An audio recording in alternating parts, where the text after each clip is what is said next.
Concrètement, la méthode 5e Estupendo a été conçue pour assurer une progressivité adaptée au niveau de ces élèves de 5e et pour répartir les compétences et les connaissances qui sont attendues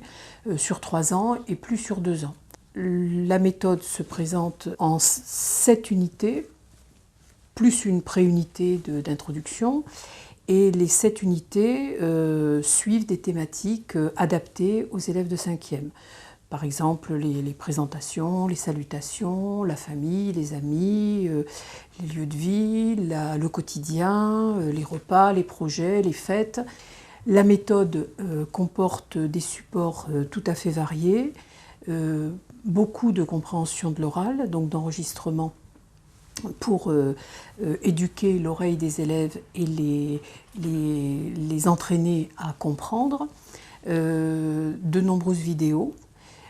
qui permettent cette compréhension avec l'aide de l'image, des dessins, des documents authentiques, affiches, programmes, voilà, quelques textes d'auteurs qui sont évidemment à la portée d'élèves tout à fait débutants.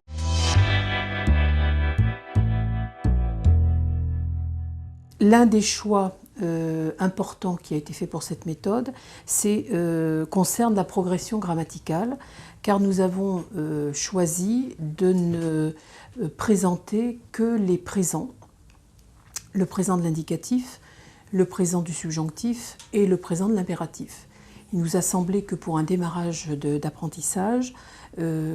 comme dans la langue maternelle d'ailleurs, les enfants qui commencent à parler ne parlent pas tout de suite au futur ou au passé, ils commencent déjà à s'approprier le présent, donc nous avons respecté cette progression et déjà ils peuvent dire énormément de choses et se familiariser avec le système verbal espagnol pour ensuite, dans les années à venir, pouvoir aborder les autres temps de la conjugaison. L'un des choix aussi que nous avons fait, c'est de vraiment nous adresser à l'élève et de faire en sorte que ce manuel soit un outil de travail pour le travail personnel de l'élève. En particulier, nous avons inclus dans la méthode, à la fin de la méthode, 6 fiches apprendre à apprendre qui peuvent guider l'élève dans son travail personnel en dehors de la classe et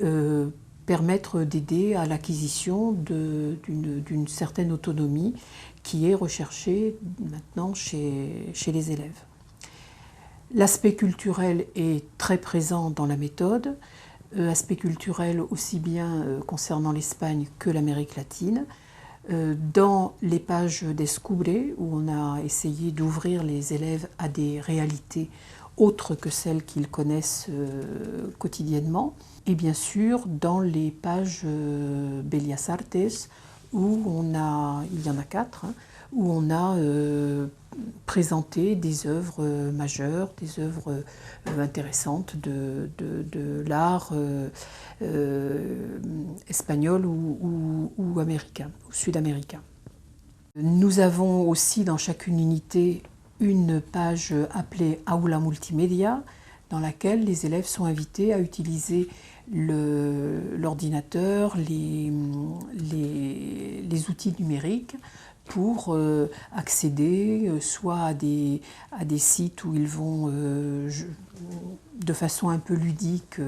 découvrir des réalités culturelles du monde hispanique, écouter une chanson, répéter,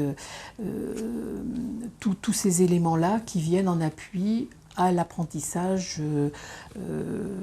fondamental que l'on trouve dans les leçons.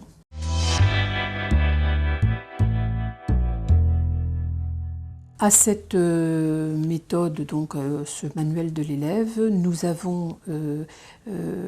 proposons évidemment un CD numérique, un fichier élève audio où il pourra écouter les documents et s'entraîner pour acquérir une bonne intonation, une bonne prononciation. Nous proposons un cahier d'activités en couleur qui suit bien sûr la méthode et qui propose des exercices relativement ludiques qui certainement plairont aux élèves.